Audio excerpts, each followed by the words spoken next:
এই দেখো, এটা হচ্ছে কই মাছ আর কই তেল বানিয়েছিলাম। আর সেটাই তোমরা আগে প্রথমে দেখো, তারপরে ভিডিওটা তোমাদের দেখাচ্ছি আমি কিভাবে বানালাম। এখন তো হালকা হালকা ঠান্ডা পড়ে গেছে, সামনে আরও বেশি ঠান্ডা পড়ে যাবে। আর ঠান্ডা মানে কই মাছ, আর কই মাছে ভীষণ তেল হয় জানো তো এই সময়। কই মাছ, ট্যাংরা মাছ, তারপরে তোমার কি বলে ওটাকে, শঙ্কর মাছ, এইসব মাছ না খেতে ভীষণ ভালো লাগে শীতের দিনে। তো আমি কি আর ছাড়ি, বাজারে যাই মানেই একটু টাটকা টাটকা মাছ নিয়ে আসি জানো তো। চলো দেখাই তোমাদের কী মাছ এনেছি। কই মাছটা ভালো করে ধুয়ে হলুদ লবণ তো মাখিয়ে নিলাম, কারণ এটা কেটে এনেছিলাম তাই।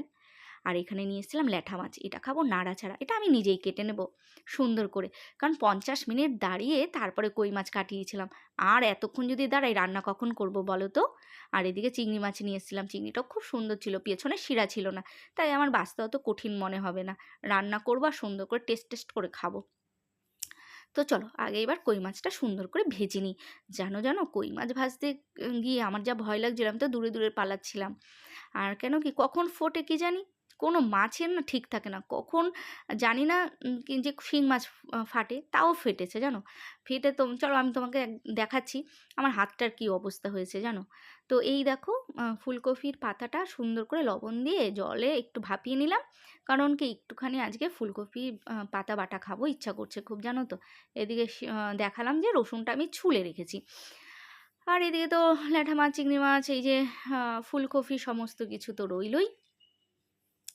আর চলো দেখাই এবার যে আমি কি কি বাজার করেছি। আজকে অনেক বাজার করেছি জানো তো, যা যা টাটকা পেয়েছি সব নিয়ে এসেছি। তো একটু মাছটা উল্টে পাল্টে নিই, তবে কই মাছ দিলে না বেশি মাছ ভাজতে হয় না, একটু হালকা এপিট ওপিট করে নামিয়ে বানালেই হলো। তবে কই মাছ অনেক রকম খাওয়া যায়, ফুলকপি আলু দিয়ে পাতলা ঝোল, একটু বড়ি দিয়ে, বা আলু দিয়ে একটু রসা রসা। আর এই যে আমার হাতটা দেখাচ্ছি, দেখো রান্না করতে গিয়েই আমার পুড়েছে জানো। তো যাই হোক, আর চলো দেখাই তোমাদের কি বাজার করলাম। আগে দেখাই আমলকিটা। আজকে এনেছিলাম 2 কেজি, না 3 কেজি 200 গ্রাম আমলকি। কি সুন্দর আমলকিগুলো জানো তো। তার মধ্যে একটা দুটো মনে হয় একটু খারাপ বেরিয়েছে, তাছাড়া সবই মোটামুটি ভালোই ছিল। তো আমলকিটা মিষ্টি আচার বানাবো। কিছুদিন আগে মা আর বাবা এসেছিলো, তো তখনও প্রচুর আমলকি এনেছিল, তো তখনও আমি আচার বানিয়েছিলাম। তো এইবার আবার বানাবো, কারণ আমলকি এখন শেষের পথে, তো আচার বানিয়ে রাখি। আর এটা সবাই আমার ঘরে খেতে খুব ভালোবাসে। তো আর চলো দেখাই আর কি এনেছি। এটা হচ্ছিল কচু পাতা, ভেবেছি না চিংড়ি মাছ দিয়ে একদিন কচু পাতা বাটা খাবো। আর এটা মাটির নিচের আলু ছিল, লাউ ছিল, কচি লাউ। আর এদিকে ছিল লতি, একটা ঠাম্মা কেটে বিক্রি করছিল। সবই চিংড়ির আইটেম জানো তো, সব চিংড়ি মাছ দিয়ে খাবো। আর এই যে একদম কাঁচা কাঁচা টমেটো দেখছো, এটা খাবো ল্যাঠা মাছ দিয়ে নাড়াচাড়া, বাংলাদেশের বিখ্যাত রান্না। আর এখানে এনেছিলাম লাল শাক, টমেটো, শিম, বাঁধাকপি, এটা ছিল কাঁচকলা, আর এখানে ছিল কি ছিল এটা, আচ্ছা টাটকা ফ্রেশ ফুলকপি। তো নিজে হাতে সব বাজার করেছিলাম। আর ওই যে উকি ঝাঁকি মারছে, ওটা হচ্ছে কাঁচা তেঁতুল, আর এটা হচ্ছে বেগুন। বিশ্বাস করবে না, বাজার করতে আমি এত ভালোবাসি কি বলবো। একটা দোকান না, বিশ্বাস করো 10টা দোকান ঘুরে ঘুরে টাটকা ফ্রেশ সুন্দর, মানে গুছিয়ে গুছিয়ে আমি বাজার করি, আমার খুব ভালো লাগে। আর যদি 1 টাকা 2 টাকা কমাতে পারি তাহলে তো কেল্লা ফতে, মানে ওটার আনন্দ যেন বিশাল আনন্দ আমার কাছে মনে হয়। তো যাই হোক, এদিকে চলো দেখি, মাছ তো সব ভাজা হয়েই গেল, এবার ফোড়নটা দিতে হবে তো। তো জিরে আর গরম মশলা, এটা আমি দিয়ে দিলাম তেলে।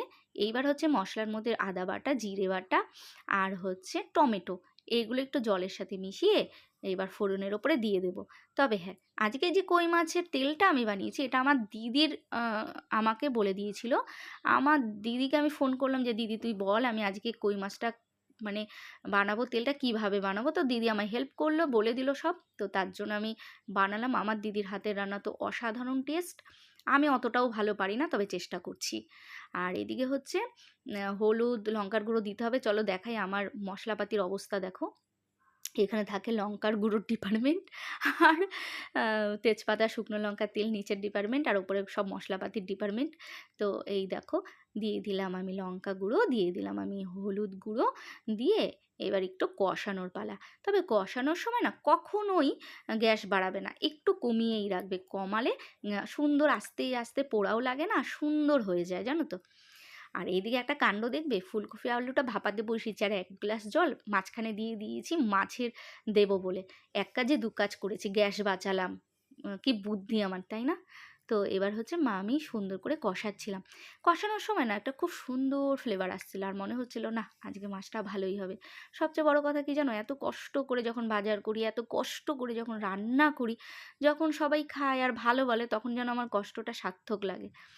তো যাই হোক, ওই যে গরম জলটা যে করে রেখেছিলাম ওটা দিয়ে দিলাম, কারণ মশলাটা সুন্দর কষে গেছে। তো এবার সুন্দর টকবক করে ফুটবে, তখন দেব ধনেপাতা আর তারপরে দেব মাছ। তারপরেই কিন্তু আমার হয়ে যাবে কৈতেল। তো কৈতেলটা খুবই বানানো সোজা। তো তোমরা যারা নতুন আছো একবার ট্রাই করো, দেখবে খুব ভালো লাগে এরকমভাবে। আর খুব সহজ পদ্ধতিই দেখিয়েছি।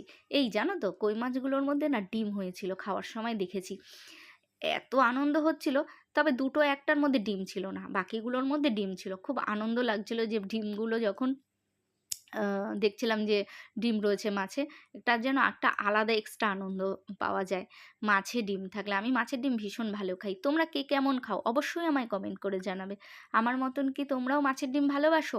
কমেন্ট করবে কিন্তু, শুধু শুনলে হবে না, কমেন্ট করে যেও। ভিডিওটা এন্ড হয়ে গেলেই একটা ছোট্ট কমেন্ট করে যাবে, তোমাদের সবার কমেন্টের উত্তর আমি দেবো। আর এই দিকে হচ্ছে যারা আমার রেগুলার ভিডিও দেখো তারা জানো এটা আমি খাই। এটার মধ্যে ছিল মেথি, মৌরি, জিরে, আর ছিল কী ছিল বলো তো, জোয়ান। এটা আমি ফোটাই আর সকালবেলা এই জলটা করে রাখি, খালি পেটে সকালবেলা আমি খাই। তো আজকে করে রেখেছি, আমি কালকে খাবো এটা।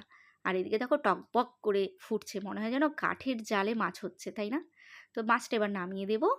আর এই যে সুন্দর আমার মাছ কিন্তু হয়ে গেছে।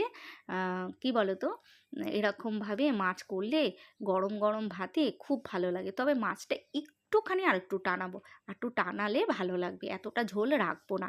চলো তোমাদের একটা জিনিস দেখাই। রসুন আর কাঁচা লঙ্কা একটু দিয়ে দিলাম, ওই ফুলকপি পাতাটা যেটা আমি একটু ভাপিয়ে ফেলে দিয়েছিলাম জল, ওটার মধ্যে এবার দিয়ে এটা একটু জাস্ট মিক্সারে পেস্ট করে কালো জিরে ফোড়ন দিয়ে একটু ভাজা ভাজা করব। আর এদিকে মাছটা হয়ে গেছে তো, তাই একটু কাঁচা তেল ওপরে ছড়িয়ে দিলাম। বিশ্বাস করবে না, এত সুন্দর সেন্ট বেরিয়েছিল না, কি বলবো। নিজে রান্না করে তো বলতে নেই ঠিকই, কিন্তু হ্যাঁ, তোমাদের বলবো না তো কাদের বলবো বলো তো। তার জন্যই বললাম, সত্যি খুব ভালো হয়েছিল, একবার ট্রাই করো। তো মাছ কিন্তু আমার কমপ্লিট। এবার হচ্ছে নামানোর পালা। নামানোর পরে দেখো কি সুন্দর কালার এসছে, তাই না? যারা আমার মতন জিওল মাছ প্রেমী, যারা খুব ভালোবাসো, তারাই জানো যে এই ভিডিওটা দেখে কার কেমন জল জিভে ধরে রাখতে পারছো কি না। আমার তো এরকম দেখলেই জিভে জল চলে আসে। তো আজকে তোমাদের ভিডিওটা কার কেমন লাগলো অবশ্যই আমাকে জানিয়ে যাবে। আর ভালো লাগলেও জানাবে, খারাপ লাগলেও জানাবে। কেমন? চলো আজকে টাটা, সবাই খুব ভালো থেকো। বাই।